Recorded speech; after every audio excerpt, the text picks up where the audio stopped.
দরজা তো আমি রাত্রেবেলা দরজা লাগাইতে গেছি, লাগছে, আমরা খাওয়া দাওয়া করে ঘুমাইছি।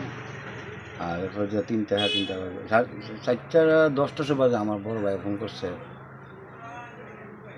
দোকান দরজা খোলা। দৌড়া করে আইলাম 4:20 বাজে, ওই সময় আসছে দিদিটা ঠিক দোকান খোলা। দোকানে আমার 5:30 আসলো, একটা জলের টাকা আসলো, আর এমনি খুচরা আসলো 500-600 টাকা। আর গোল্ড ফ্ল্যাগ আসলো, ইডিতে নিশ্চয়ই। আর এমনি জিনিস নষ্ট করে দিয়েছে, ফ্রিজে ডিম মাইঙ্গে, কলম টলম, বিস্কিট টিস্কিট সব নষ্ট করে দিয়েছে। দোকানে চুরির পাশাপাশি অনেক কিছু জিনিস নষ্ট করা হয়েছে, এর কারণটা কি? কারণটা কি, নেশাগ্রস্ত হয়ে এসে করছে ছেলেরা। যেহেতু কেউ ব্যবসার লেগে নিছে না, তারা সংসার লেগে নিছে না, তারা নিছে নেশা করবার লেগে, টাকা নিতে আইছে, যা পাইছে নিছে, পাইছে না, নষ্ট করে গেছে। এমনিতে মূল্যবান সামগ্রী কিছু নিছে?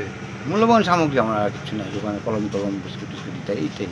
ক্যাশ কত টাকা আছে? 5,500 টাকা, আর রিস্কি আসলো 500-550 টাকা মতো।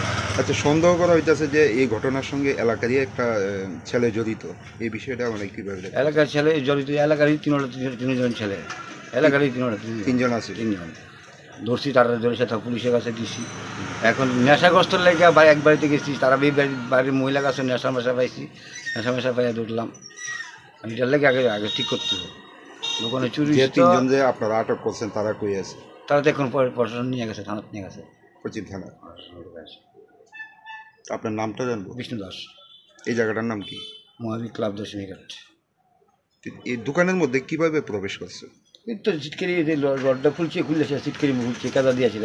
তারা তো সুরেরা কীভাবে খুলবো, তো সুরেরা কই থাকবে? দরজা ভাঙা হয়েছে?